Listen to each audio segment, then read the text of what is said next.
Greetings and salutations. It has been so long since I filmed a video on here that I forgot my own intro. I'm so sorry I've been gone so long. I have a different hair color. Hello. I have been filming intermittently and editing in my private time Percy Jackson show reactions. So those will be up. I just got like deathly ill for a while. I had sickness upon sickness upon sickness, and then I went through a breakup. So, you know, I've been a pretty bad content creator, but I'm trying to be better. Hello, I miss you. I'm Ginger again. It's lovely to see you. So for the first like 5 months of this year, I was in probably the worst reading slump of my life. I did not read a single book until like literally last month. It was really bad, but I am now in my reading era again. I am consuming so many incredible novels by incredible authors, and my taste in books is changing really drastically, I feel. Every year, and I think this is the nature of like being a 22-year-old, being a young person. Every year I feel like my taste in fiction and my taste in literature especially really evolves and changes. And I did it for like 2 years, but I used to do a thing where I would review every single book that I read within the year, every novel and graphic novel. And I didn't do it last year because I used to do it like over the new year. And obviously last year I was in New York over the new year, so I was a little bit far away. I was not exactly making content. I got back to Australia, and within like a week and a half I was moving states. So life was really crazy, but because I've just been so in love with reading and I've been reading so much and all that I want to talk about is books, I was like, I'm going to go through and I am going to review every book that I read last year. And the fun thing about this is I can't remember a lot of them. I used to do a tier system where I'd go like tier by tier. I'm literally going to go through in order of each book I read. I'm going to look at how many stars I gave it on Goodreads, and I'm going to just give you a verbal review of it.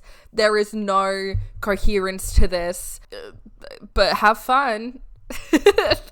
Also, like, since reading every single book on here, my taste in books has changed a lot, so it'll be really interesting to look at the star reviews that I gave them at the time whilst knowing how I feel about them now and if I would read them now. So the first book that I finished last year, I don't know if it was the first one that I started, but the first one that I finished last year was So This Is Ever After by F.T. Lukens. I gave this 3 stars. I didn't love this book from memory. I was really excited to read it because it was like I think YA fantasy gay little romance between like a prince and someone in his like party. It's very like D&D fantasy, like you have members of your party and he's like meant to be married off, but he falls in love with someone in his party. I think it's been over a year since I read this book. So the premise was like, oh yeah, this is tailor-made for me. I'm very excited, but I just didn't really love it. I've discovered, and this was even the case last year, the way that YA fiction is written is just not really for me anymore. I don't love the writing styles and the tropes of YA books anymore, and that is so fine. I would recommend this book to anyone who the premise sounds interesting to, or anyone who really enjoys YA fiction and it's queer, which we love gay fantasy. I love gay fantasy. If anyone has any sapphic fantasy recommendations, please hit me up. And I remember I think this is funny because I can see the date that I logged reading this, and it took me 3 days to read, but I felt like it took me fucking forever. But that's quite funny to look at and be like, I started it on the 2nd of January and finished it on the 5th.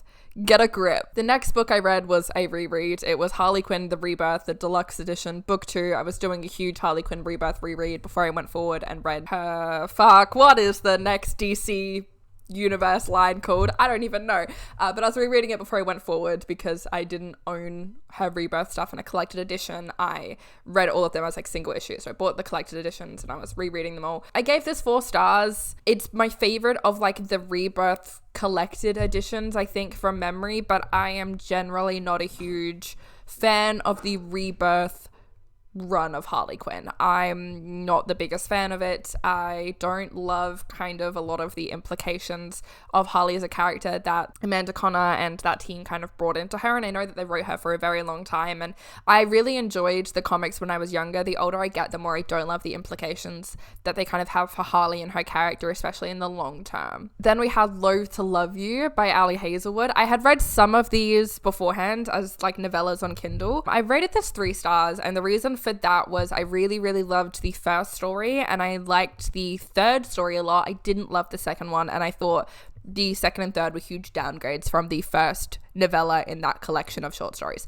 Are they a collection of short stories? Collection of novellas? Are those different things? I don't know. I felt like the quality in them shifted so drastically that it was a 3-star read for me. If you like Ali Hazelwood, I would recommend reading these, especially because you can read like one novella, put it down for a bit, pick it up later when you just kind of need something very quick and very lighthearted to breeze through. But yeah, I feel like the quality in those kind of jumped around a little bit, so 3 stars. Then we have Spider-Gwen, Gwenverse.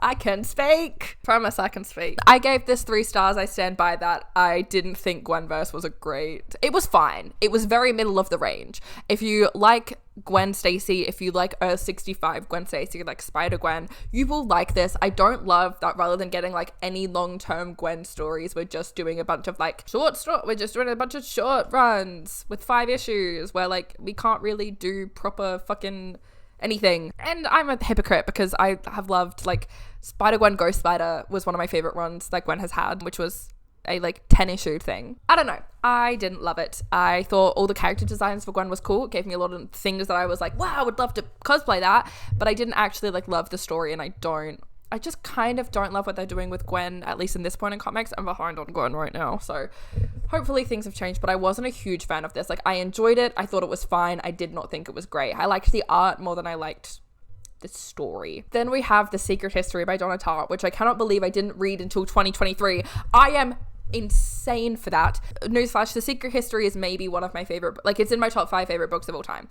I think The Secret History is one of the greatest pieces of literature ever written, and it's crazy that it took me that long to read it because I read The Goldfinch in high school, and The Goldfinch was like one of my top 5 favorite books of all time.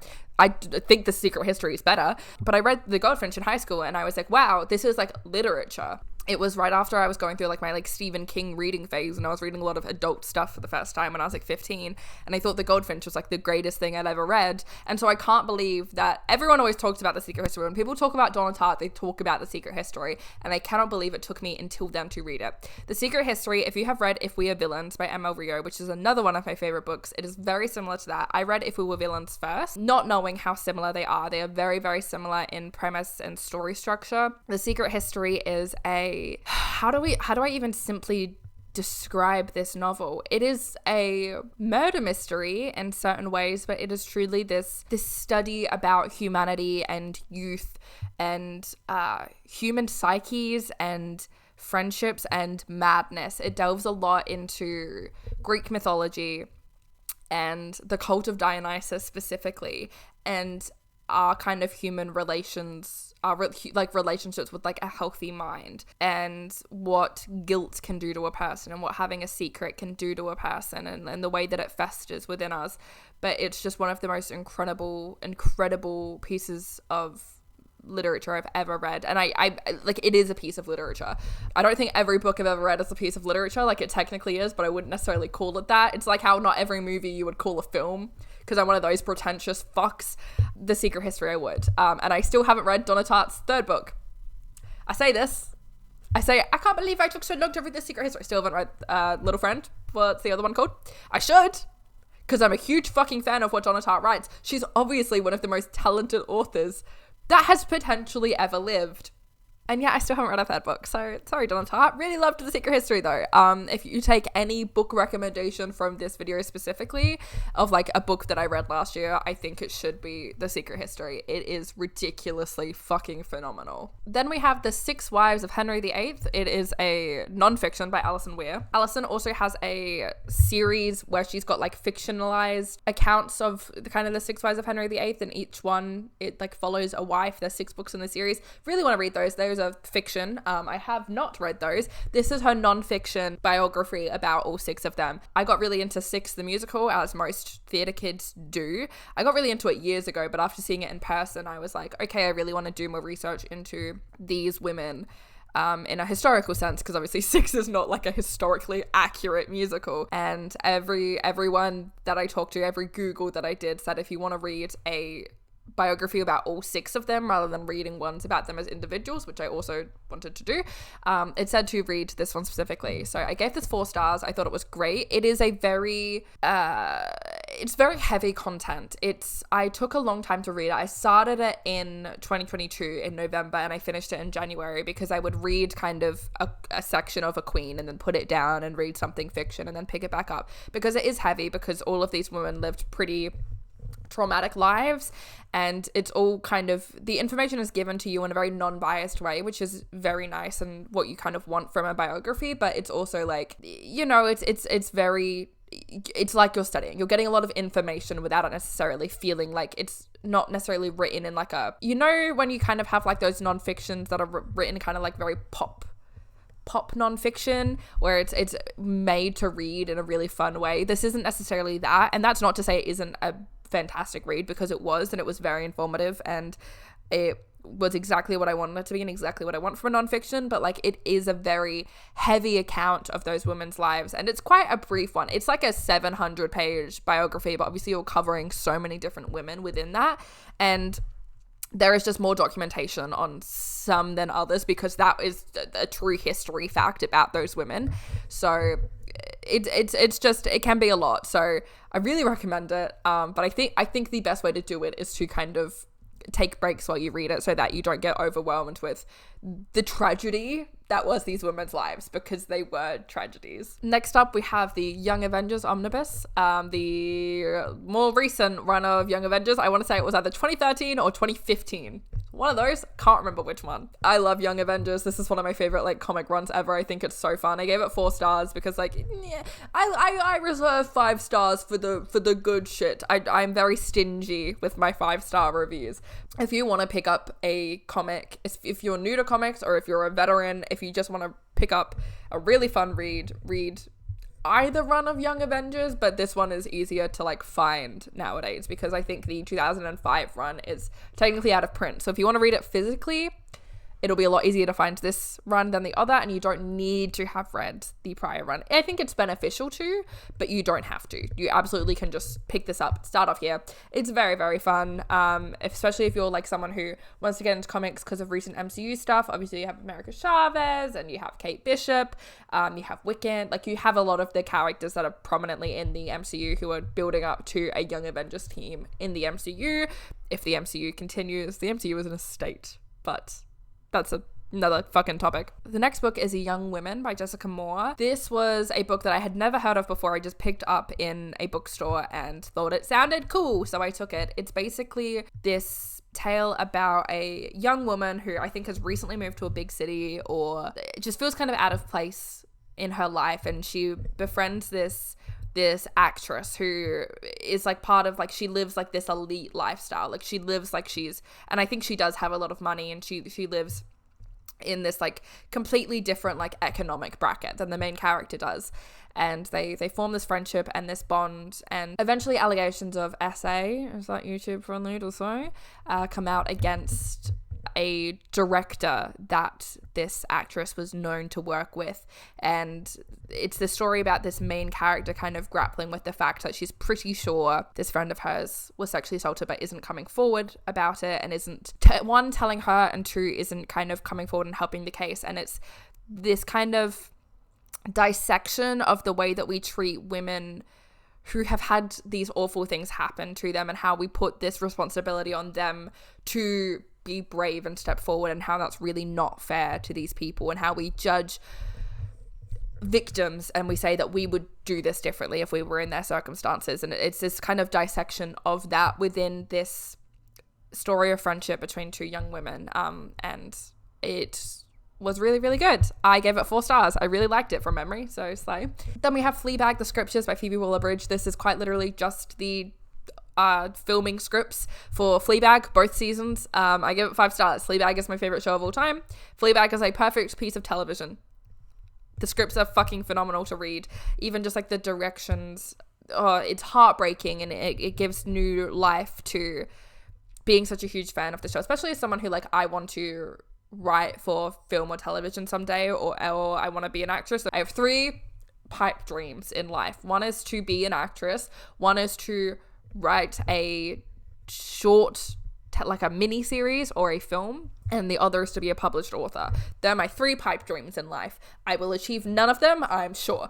To have like the shooting scripts for what I think is like one of the most perfect pieces of television ever is both so interesting to read as a fan of the show, as someone who wants to write scripts, and as someone who wants to be an actress. It's incredible insight into it, and also just phenomenal to read if you're a fan of the show, which everyone should be. If you haven't seen Fleabag, what are you doing? Like, I understand not watching Fleabag if it's like a lot, because it is a lot, but it's also like the best television maybe in the past 20 years. So like, watch Fleabag if you're up for it. Next we have The Blood of Olympus. This was one that I was reading on TikTok lives, because if you don't know, I am a TikToker technically. I do a lot of cosplay stuff over there and on Instagram, but on TikTok I also 3 times a week do reading lives, where I do it at a time where it's nighttime for Americans, and I think people in England too, if I know time zones correctly, so people can try and fall asleep to the reading, because I struggle with sleep, and falling asleep to people reading helps me. So that's what I do. Blood of Olympus was one of those. I was doing all of Heroes of Olympus over there. It's Blood of Olympus. I've talked about it 1,000 times on here. I gave it 3 stars. I think it's a 3-star book. I think it's a disappointing finale, but it's still a fun read. Then we have The Invisible Life of Addie LaRue by V.E. Schwab. I did a reading vlog for this book if you want like a really in-depth kind of review of it. But The Invisible Life of Addie LaRue is a fantasy novel about a woman who sold her soul to the devil, basically, to escape a bad situation. She basically is both immortal, but also anyone who she encounters will forget her once they no longer have like eyes on her. Once they're no longer physically seeing her, they will forget her until she meets one man who remembers her. This is one of the greatest books I've ever read. I swore once I read this to read everything else V.E. Schwab has ever written, and I haven't read any more of it yet, but it's all on my TBR. It's just phenomenal. It's phenomenal writing. It's such a beautiful story of love and youth and death and grief, and it goes through so many different points in time in history, and it writes all of them beautifully. You have 2 bisexual main characters. They just like me for real. Specifically, you have like a bisexual man who owns a bookstore. And what the fuck were they doing with that? And expecting me to be fine? No, it was really, really good. Really recommend it. If you want more thoughts, you can watch me literally read it in another video. Go find it. Then we have Love, Pamela by Pamela Anderson. This was Pamela Anderson's biography to go along with her Netflix, I believe, documentary, which was like XO Pamela. I love Pamela Anderson. I've been a fan of Pamela Anderson for a long time. I get very attached and do a lot of research into a lot of, like, in my late teens and early 20s, a lot of women who were deemed like sluts and whores basically by society and by Hollywood, who, as you get older and into adulthood, you kind of realize were done really wrong. Pamela Anderson is one of these figures. She obviously was insanely sexualized from a very young age, like the whole time she was in the public eye. She had a very, very private film stolen from her home, stolen from inside her house, and sold, and she was deemed like a slut, and it kind of ruined her career for a long time. She was trying to break into like being a serious actor, and it really threw her for a loop. This was a beautiful, like, just kind of delve into her own take on a lot of what happened to her. She opened up about a lot of abuse she felt as a child. She talked about her parents' marriage and how that influenced her relationships. It's filled with a lot of her poetry, which was insanely beautiful. It was like less than 200 pages. It's a very short read. I do think the Netflix documentary is almost like a better foray into the story of her career, and I think you definitely will benefit from watching it with this book, because I think if you go into this book not really knowing Pamela's story and her career, I don't think it gives you, from memory, heaps of context about what she's going through. It kind of expects you to kind of know what she's talking about as she goes along with it, which is fine. She's one of the most like famous people to have ever lived from like the 90s onwards. She was such a fucking huge worldwide phenomenon, so like it makes sense that she can do that. But if you are a younger person and you don't know a lot about Pam, I would recommend watching the Netflix documentary to go with this. I enjoyed it a lot. I thought it was beautiful. It's a very quick read, and I love Pamela Anderson, and I hope that she's doing well. I get scared every time I say that I love a celebrity, because like any that I don't know that much about, because it's like a lot of what I know about Pam is just like her activism and her use of like kind of taking how people sexualize her and turning that into activism in like later years of her career. And I've watched a lot of interviews about her doing that, and I've watched a lot of interviews of her from the 90s, and she just refused to ever be apologetic about owning the fact that she was hot and owning her own sexuality. I always get afraid of saying things because she's also like a woman who is in her 50s, I believe now. She may not have the same views as I am, so I feel scared that she said something and people are going to yell at me about loving a problematic person. But there's a lot that she's done in her career that I'm aware of, that I respect. If she has done not great things, I'm sorry, but also what happened to her, however you feel about her, was fucked up, and I'm glad that she's reclaiming the narrative. The Pam and Tommy show, it was fucked up that they made that without her consent. I'm glad that she got to make a like mainstream like version of events that she had control of the story. Next up, we have Harley Quinn, The Rebirth Collection, Book 3 by Amanda Connor. That was 3 stars. It's fine. I've already said I don't really like the Rebirth Harley stuff. It was fine. It's, again, I think that book 2 of that collection is like the best issues of the Rebirth stuff. And then next we have Harley Quinn Volume 1, like the Rebirth after that, Harley versus Apocalypse. This is a 3-star. I actually think it should be a 2-star. Just based on, I remember the Apocalypse storyline in Harley Quinn, and I really didn't like it. Sorry. I don't like Harley Quinn doing intergalactic stuff. I like when my favorite run of Harley Quinn is still her first solo series, and I think that and Gotham City Sirens are the best of her comic appearances, and I like her more when she's a little bit fucked up and mentally unwell and evil and street level. Then we have Screams and Nightmares, the films of Wes Craven. This was written by Brian J. Robb. It is just a biography about Wes Craven, specifically focusing on like his career. It doesn't really go into any of his personal life, but how he got into the film industry, how he started making like adult films, and then like the ways that he got into horror specifically, how he tried to occasionally break out of the horror genre, but how much he grew to love it and respect it. Wes Craven, obviously, I'm a huge fan of. Scream is one of my favorite films of all time. It is my favorite horror film of all time. Nightmare on Elm Street is one of my favorite horror franchises. I love Wes Craven and I love his work. Red Eye is also one of my favorite films like ever. It was a really, really good delve into his career and behind the scenes of like every film he ever worked on. There were exclusive interviews with not only Wes himself, but a lot of people that worked on those films. And if you are a fan of any of his films, Scream, Nightmare, or if you're just a fan of Wes Craven, or if you're just interested in filmmaking and especially like horror filmmaking, I really recommend it. Then we have Harley Quinn Volume 2, Harley Destroys the Universe. This is a 3-star. Again, it's still kind of that same story arc, so I'd probably give it a 2-star nowadays. Sorry. All right, then we have How to Sell a Haunted House by Grady Hendrix. If you watched my like 2022 reading every if you watched my 2022 like rating every book I read video, you would know that I love Grady Hendrix. I obsessively read like every book he ever published. Need him to publish another one soon, please, sir. How to Sell a Haunted House is probably my least favorite of his that I've read, and I've read all his fiction stuff. It still has a lot of, meaning. No Grady Hendrix novel doesn't have a lot of symbolism and a lot of tales about humanity. From memory, How to Sell a Haunted House is a lot about like grief and attachments, which was wonderful. I had far less fun with it than I usually do with Grady Hendrix stuff. So it basically follows a main character whose name I can't remember, her parents dying and her having to go back to her hometown, I think leaving her daughter behind. She has a young daughter. The fact that she has a young daughter plays a part in this story a lot. It's a lot about motherhood, or about parenthood, probably. She has to go home and try and sell her parents' house, and she has a brother who lives in the town and doesn't want to sell the house from memory, and the house is haunted. I think in particular by a doll. And I think I just don't really like haunted dolls. I don't like haunted dolls very much. I don't like haunted doll tropes, which is, I might have been biased about it, but I'm pretty sure we're mostly dealing with a haunted doll. Or maybe there are many components of the haunted house and the doll is one of them, but there's definitely a haunted doll, and I don't love haunted dolls.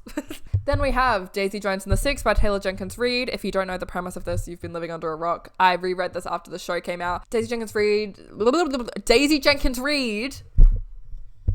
Oh my god, I'm so stupid. Why can't I speak today?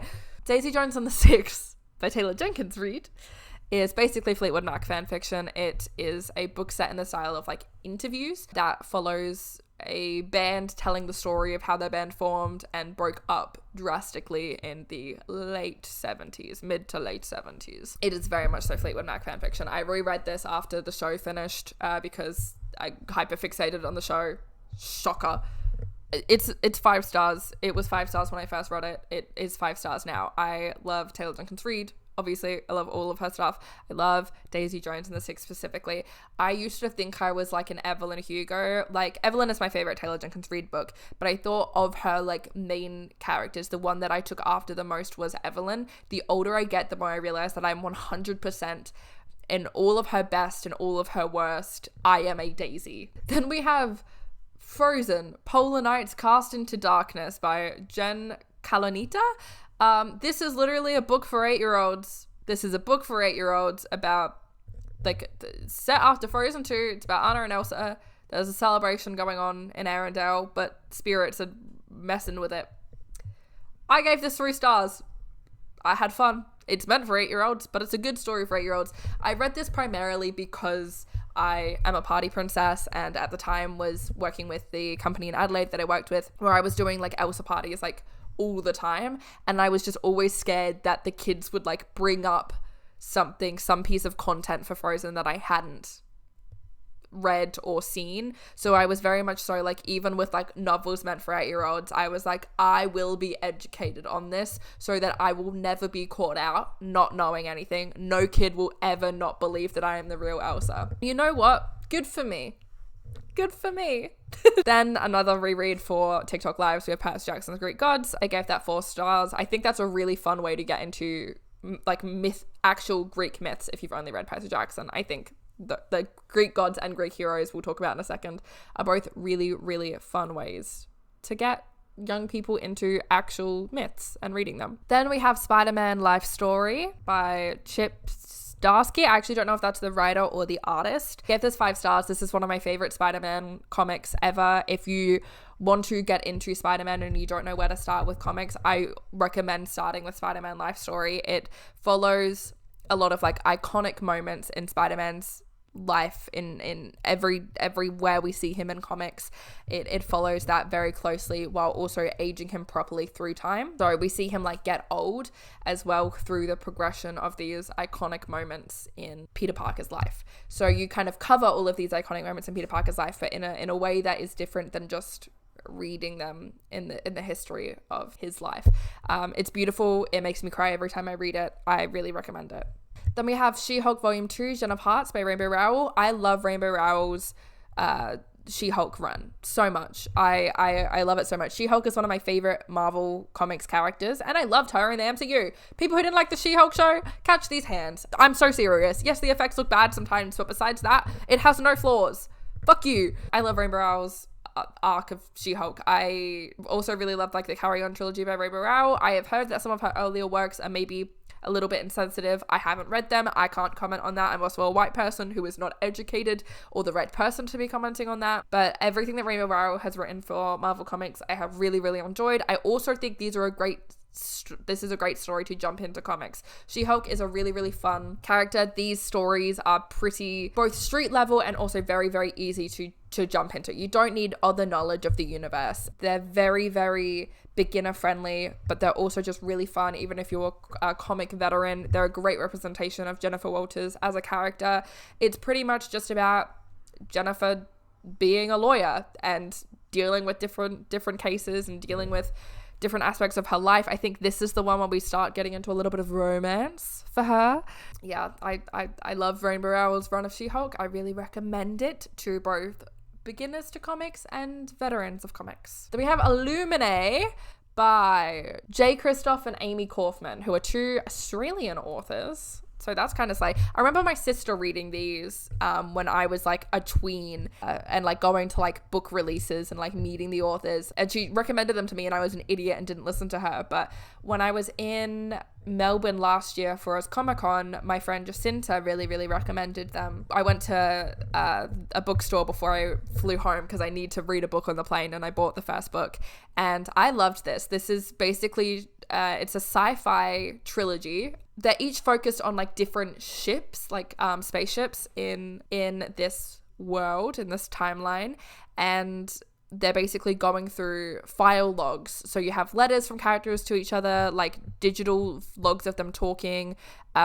someone analyzing security camera footage, all of this of like what is going wrong basically because people keep dying. And this one specifically, there's like some kind of illness that is making everyone become violent and murder each other basically. So it's about dealing with that and kind of wondering what is going on their like home planet that these humans have escaped from on these spaceships. It's really good, and I love any book that is written in like a non-traditional format, like something that's told through like file logs and stuff. That's really fascinating to me. I love that. Then we have Love Theoretically by Ali Hazelwood. I'm gonna be so fucking for real, I cannot remember what this book is. I think this is the one where she is like a fake girlfriend for people. She's a girlfriend for hire.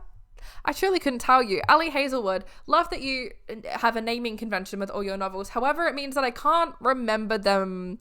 I can't tell them apart in my memory. I gave this 5 stars. I must have liked it. I gave Illuminae 4 stars, by the way. I can't remember you. So there's that. I've realized this year, Ali Hazelwood was my like absolute favorite rom-com author, and then I read her recent book that's also, I think it's called Not in Love. Love's in the title. I read that and I've realized that within like the past year, I just like don't enjoy reading rom-coms that much anymore, even though I like loved reading rom-coms like so much from like 2021 to 2023. It's funny, book tastes they change. It's weird, it's kind of cool, but yeah, that changed a lot for me. The lighting is changing because the sun's going down and I'm scared it's making my camera look weird. Then we have This Is How You Lose the Time War by, I'm going to mispronounce this, Amal El Matar. I definitely pronounced that incorrectly. I am so sorry. This is a very short book that like blew up on Twitter. I put it on my TBR because I saw everyone talking about it on Twitter. Basically, one person tweeted that everyone should read This Is How You Lose the Time War, and then it like was selling out everywhere, and I thought that was such a fascinating story, and I had seen that happen online, so when I saw it in a bookstore I immediately grabbed it. I gave this 5 stars. It is a love story basically between Red and Blue, are these 2 characters, and they are both at war against each other throughout time, and they're basically leaving each other messages at these scenes of war throughout timelines. They're always missing each other, but they're leaving signals to let each other know that they were there, and at first it's to taunt each other, and then they fall in love, and it's fucking beautiful. And it's literally less than 200 pages. It's a really short audiobook. If audiobooks are your thing, give this a try if you need a short read. Then we have Gemina, the second book in the Illuminae Files trilogy. I gave this one 5 stars. This was my favorite book out of the 3. Again, because this follows a different spaceship, you have different main characters in this one, and these were my favorite main characters. You have different tropes. From memory, the ship is getting invaded. People are coming in to like slaughter everyone, like kill everyone, rather than like this illness on board. You have callbacks to characters from the first book, which is really fun, and this was just my favorite of the 3, and I think it's solely kind of because I enjoyed all 3 are really strong, but the characters in this one were my favorite, so it meant that it just put it that little bit above for me. I really loved it. Then another TikTok book, Percy Jackson's Greek Heroes.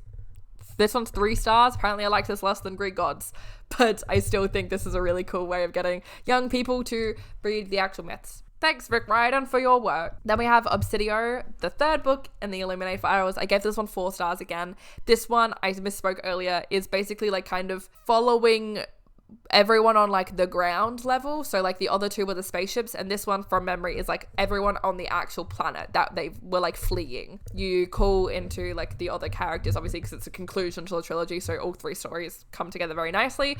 So you spend kind of like the least amount of time with the main characters here, because it's split between the other characters a bit more. But this one is about like what's happening on the home planet. All three of these are really just fun. Again, I said I didn't love YA stuff. I don't love YA romance kind of stuff. YA sci-fi apparently is still fun to me, especially if you write it in a non-conventional way. I had so much fun with these. They were such easy reads because they're YA and because they were written in a non-conventional format. They're all like pretty lengthy books, but I fucking zoomed through all of them because they were just so fun and so addictive. And when something is written in a non-conventional way, my brain can like zoom through it at an insane speed. Then I reread The Song of Achilles by Madeline Miller because I bought the collector's edition. This was 5 stars when I first read it. It remains 5 stars. If you don't know The Song of Achilles, I don't know where you've been, especially since it's blown up on Book Talk every year since TikTok has been invented.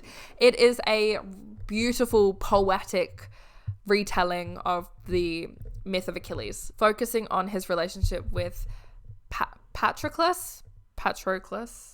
I actually don't know how you pronounce his name. It was the actual main character. We see a lot of it. We see everything through his eyes and the way that he adores and idolizes Achilles up until one of the last scenes. It's beautiful. Madeline Miller is also one of the most talented writers currently working. It is fucking beautiful, and also it's gay. If you want some gay fiction, it's good. It's good gay fiction. Then we have Romantic Comedy by Curtis Sittenfeld. I gave this 3 stars. It was fun. It's basically following a writer who she writes at like a what is SNL? It's SNL without legally saying it's SNL. She makes fun of a lot of her co-workers, her male co-workers, for being these like not conventionally attractive guys who get these like fucking hot as hell movie star girlfriends. And she makes a lot of jokes about how that would never be the reverse. Like, she's a woman in her 40s, I think, and she would never get a 22-year-old movie star date.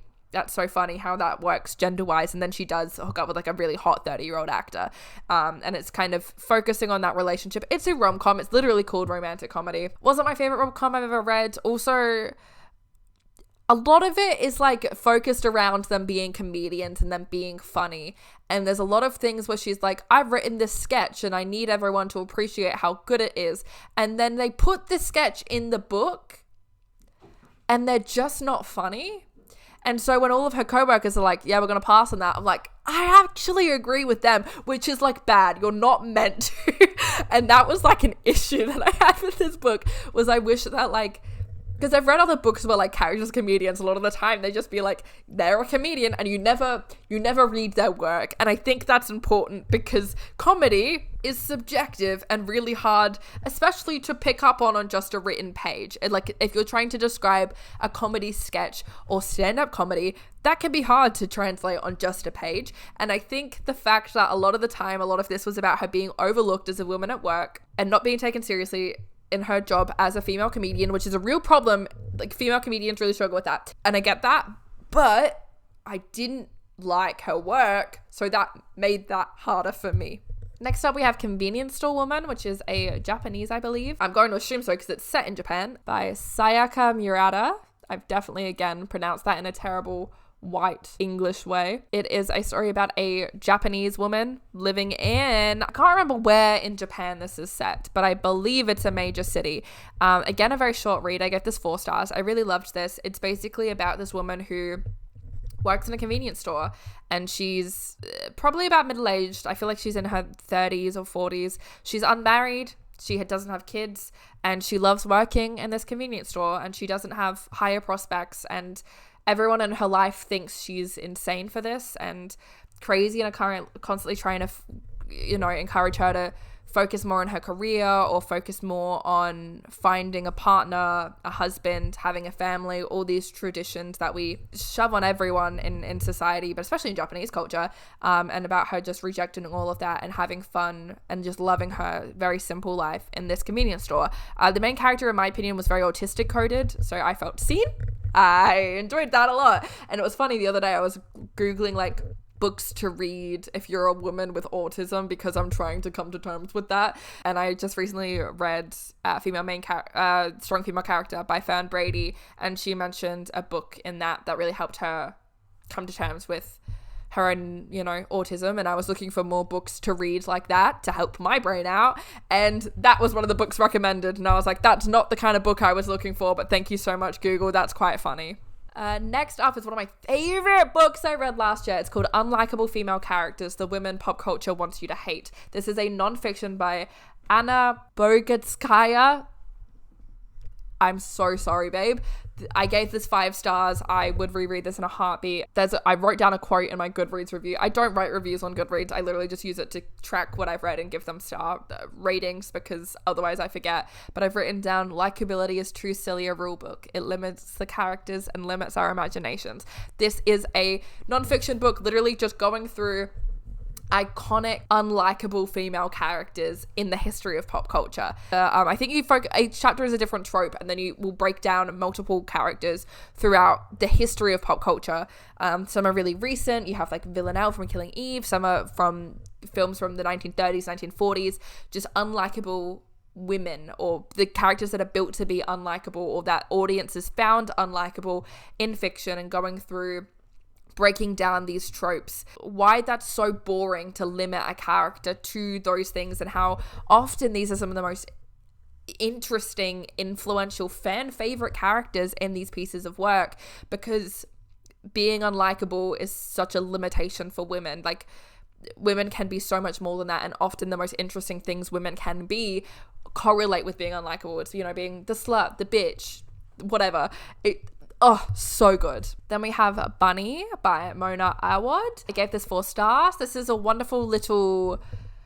How do I describe this? It's a thriller. It's very Uncanny Valley. Has a lot of Alice in Wonderland influences, about basically a woman in college who almost gets like indoctrinated into a cult that is, I think, a sorority at the college. Otherwise it's just a group of friends, and they are very much so a cult, and they basically turn rabbits into men. But there's a lot more to it than that, but that's the brief summary, because I feel like that it's all the description I've given to friends and it's made them read it. So I'll say that it's a very like mind fuckery thriller, but it's really, really well written. I do really want to read the author's other books.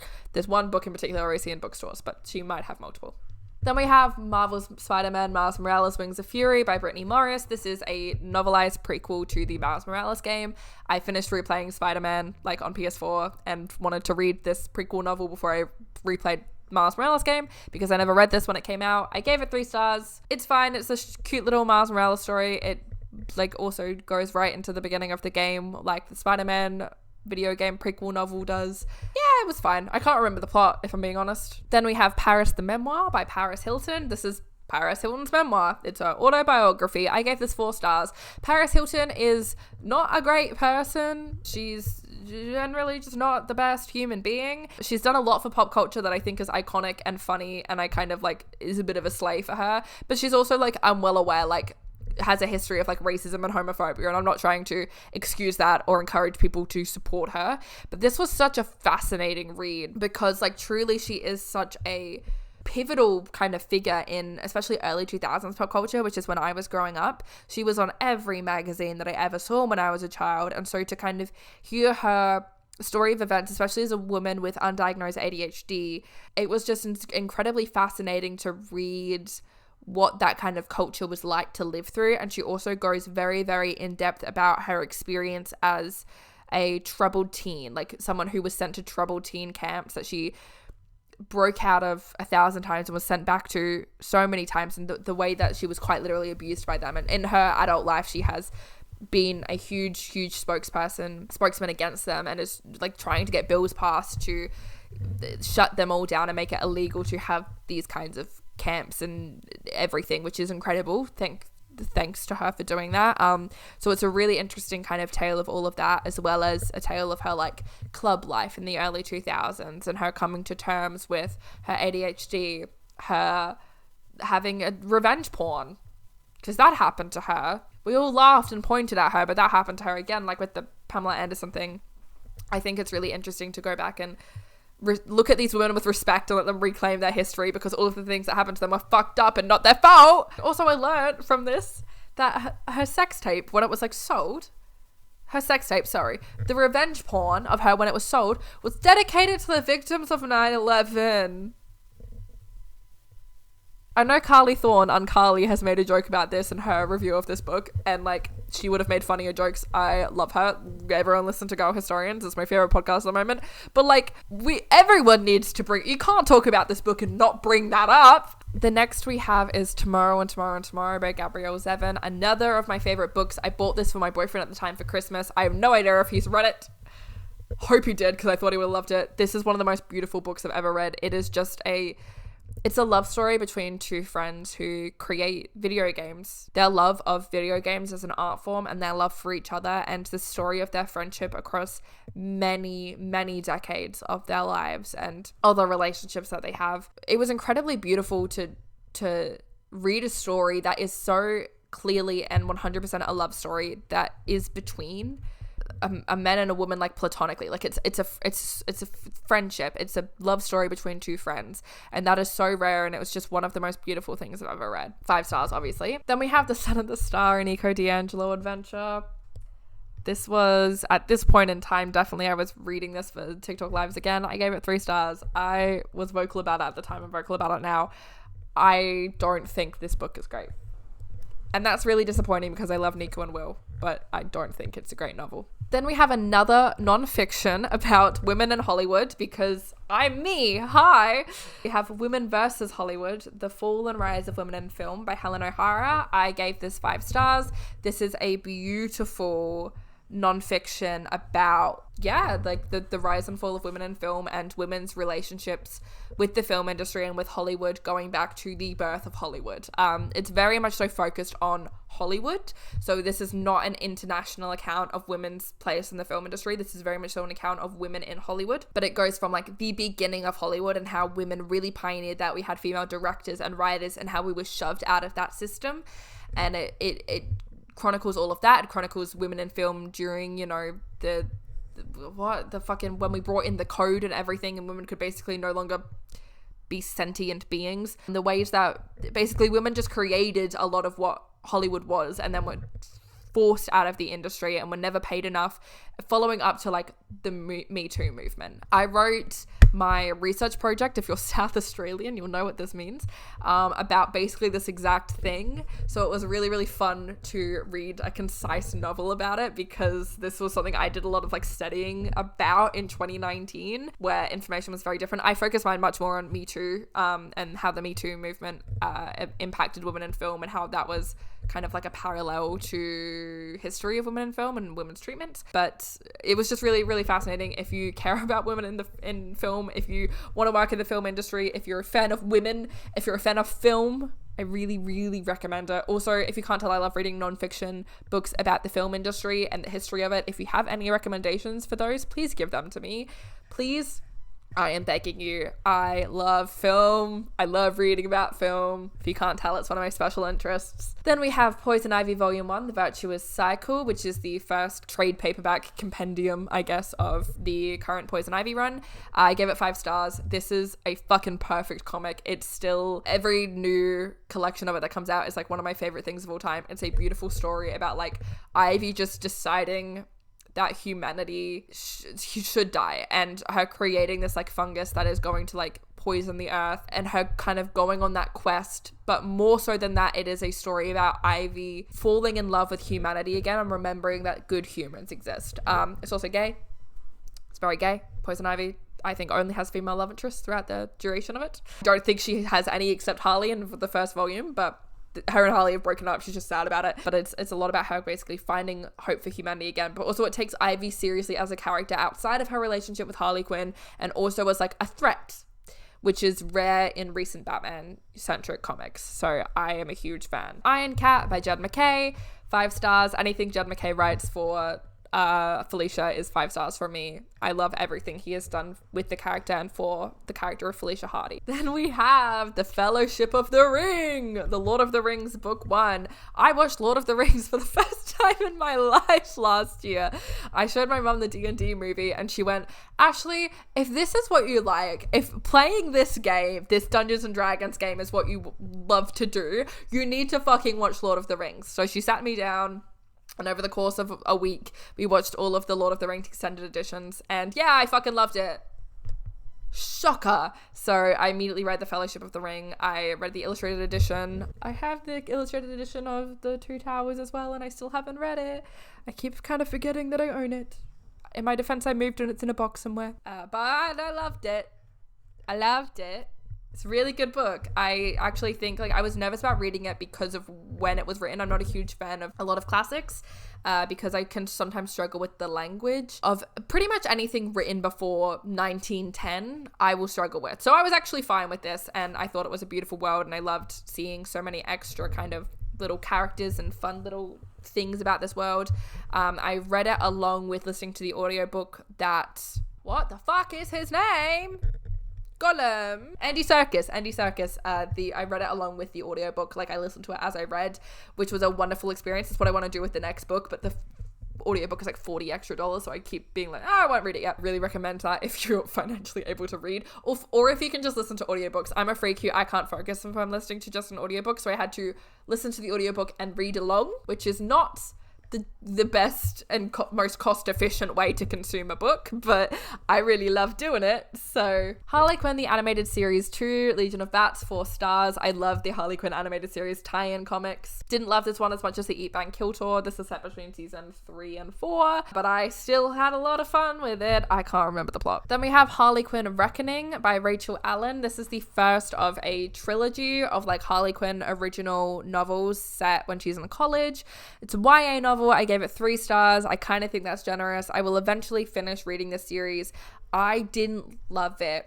Again, it goes in a direction that I just don't love for Harley's character that is very popular in the popular culture. Love the idea of like a YA novel to try and get more people into her character, especially people who maybe don't read comics. I just wasn't a huge fan of this personally. It basically is about her and a group of college friends finding a murderer on campus, I believe. At no point does she actually become like Harley Quinn in this. She is Harley and Quinzel the whole time. She does, however, have a girlfriend, which is a slay.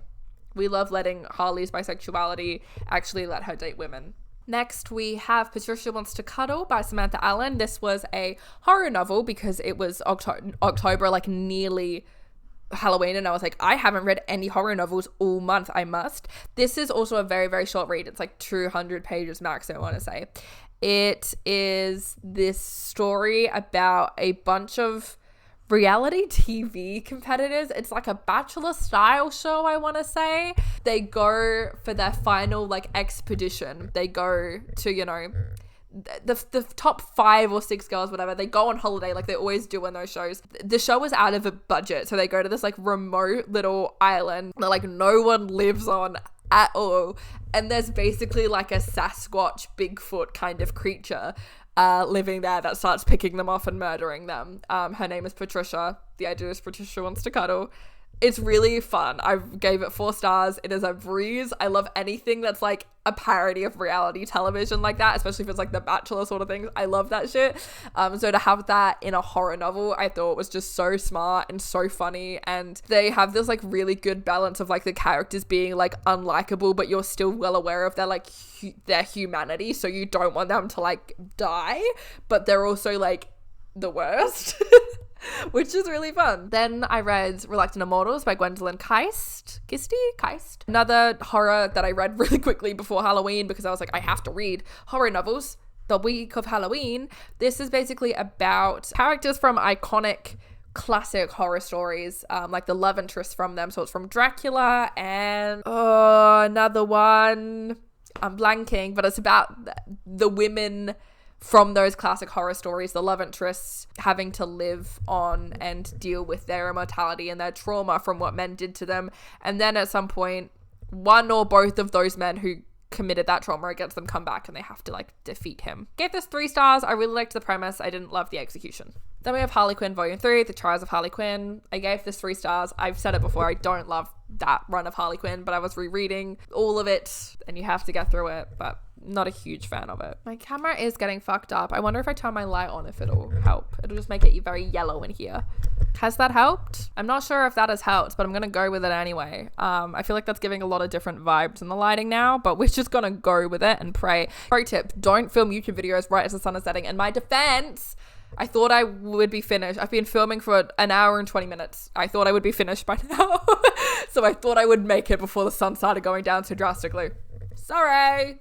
Then I read Suicide Squad Bad Blood by Tom Taylor. Again, I don't know if that's the artist or the author. So sorry. But I gave this 5 stars. This is probably my favorite Suicide Squad title I've ever read. It's a contained story. So it was, you know, a mini series, and you don't have to have read any other Suicide Squad comics to understand or to follow the story. You can jump in and just read this. You can get it as a collected book. It is phenomenal. It follows like 2 different teams. Basically, one is like designed to kill the Suicide Squad, and they're Australian. A lot of it is like Australia pops up a lot.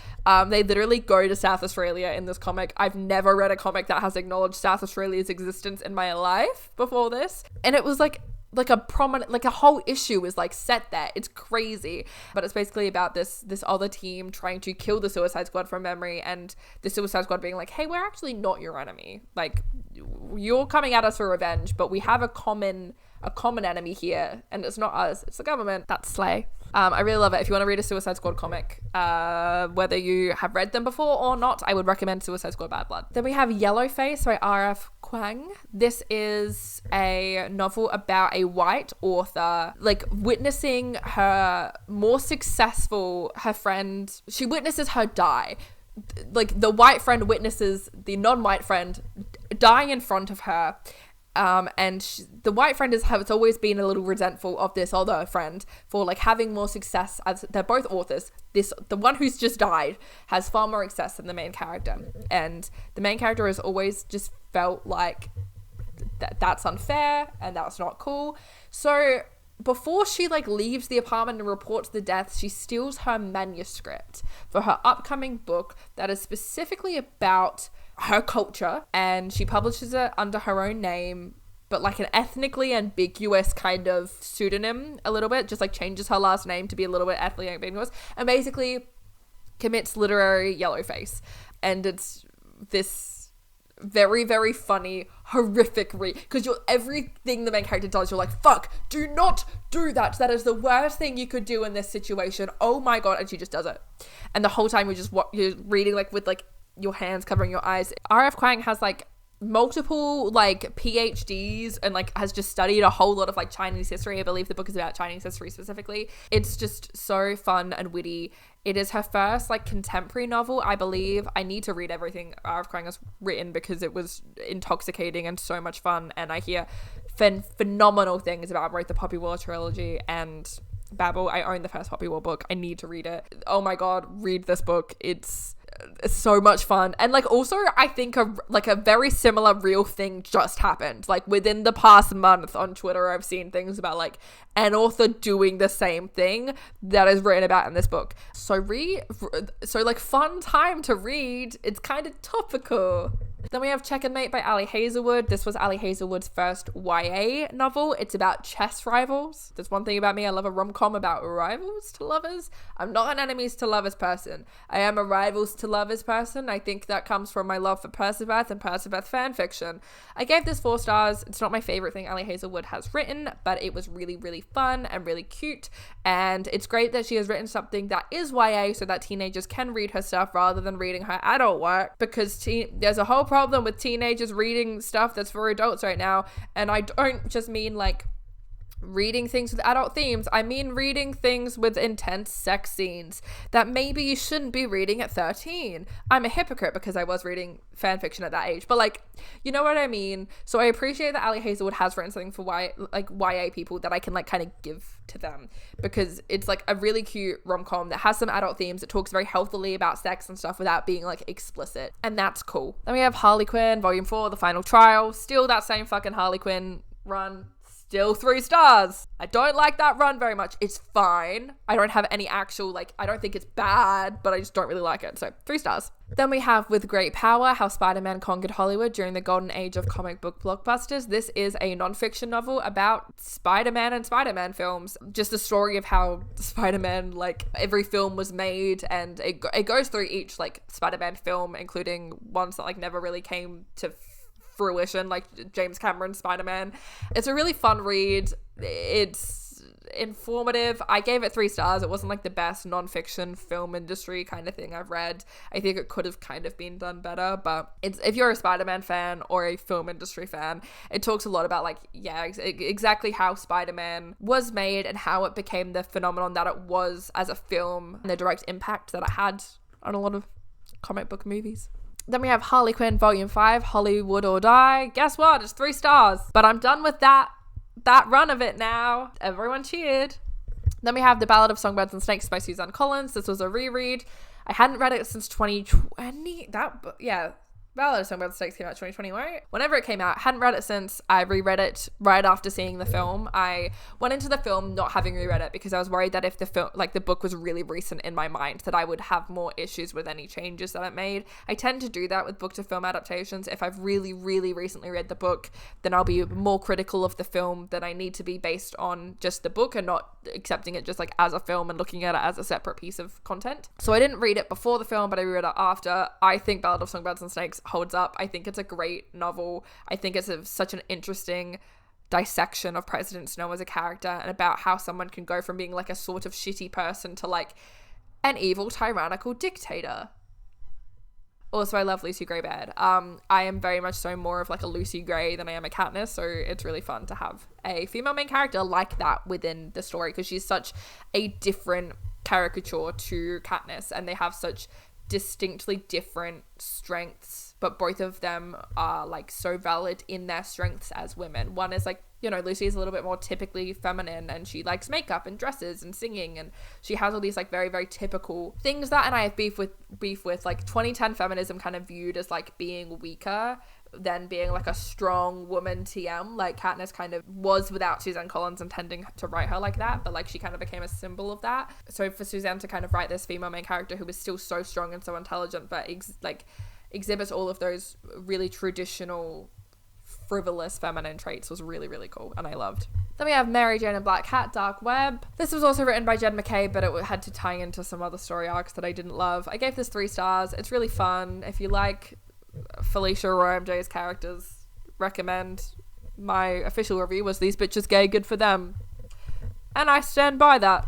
Then I have Before the Coffee Gets Cold by Toshikazu Kawagachi. Probably pronounced that really poorly. I gave this 4 stars. This is the first book in a Before the Coffee Gets Cold series. This is basically a tale about a cafe that can transport people through time. So people who have like been to the...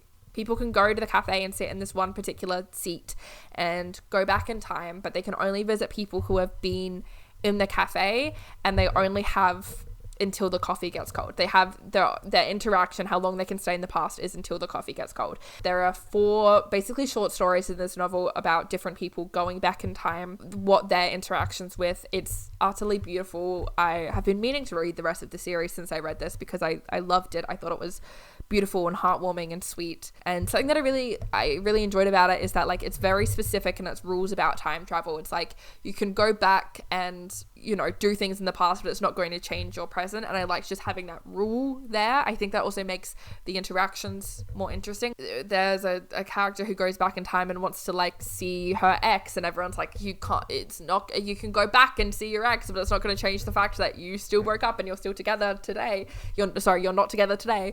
And I think that's just a really fascinating little trope of like, even if humans can't change our present, do we still want to go back and say things and declare our love and do all these things just for the sake of having done them, even if they can't change what's happened? It's beautiful. I love humans, and it's just a story that makes me love humans. Then we have Harley's Little Black Book by Amanda Connor. This was a little mini series that I read when it was coming out in like 2014, 15, whenever the fuck it was coming out. I bought it at a comic book store, like the graphic novel version of it, reread it. It's 3 stars. It's fine. It's fun to see Harley like interact with different heroes, but again, I just don't love a lot of Amanda Connor's. Then we have Batman Arkham Asylum. This was the first time I've ever read this comic, which is insane. Like actually insane, because I love Arkham Asylum so much. Like that is the video game that got me into Batman. That is the thing that got me into Batman. That is still one of my favorite video games of all time. My favorite video game of all time is Arkham City. I love Arkham Asylum. I love any kind of gothic horror. at all, let alone in comics. When I went and I was buying this in the comic book store, like the woman working the cashier was like, oh, this is one of the best comics of all time. And I was like, I've actually never read it. And she was like, you've never read it? And I was like, no, but like I love the game. And she was like, this is better than the game. And turns out it was better than the game. 5 stars, baby. It's creepy as fuck. Actually, if you don't like gore or if you're really easily spooked, I actually don't recommend this. It's spooky. It's unsettling. It's not like give you nightmares. Oh my god, I can't look, scary, but it's unsettling as fuck. Then the last book I read in 2023 was Harley Quinn Volume 1 No Good Deed, which I gave 4 stars.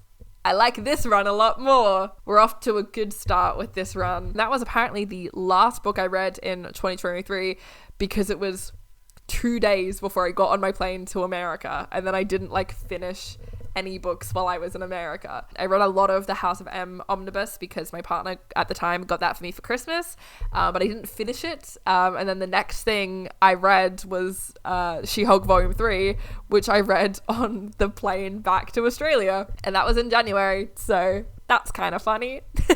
Jesus Christ. Anyway, yeah, hi. Sorry I've been gone so long. Those were the books. This video is probably long. Hope you had a cup of tea or something with you while you were watching. I'm gonna try and start being better at being active on here again more. I'm so sorry. I've been a fucking mess lately. Life is stressful. Brain is bad.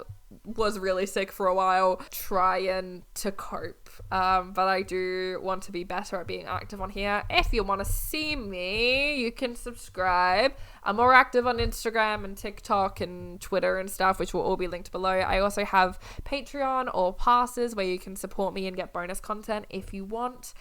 You don't have to. It's entirely up to you. And here are the names of some wonderful, wonderful, wonderful patrons. Thank you for supporting me and letting me live a life where I get to make content and do fun things. Thank you so much for doing that. I love you guys. I will see you very soon. Mwah.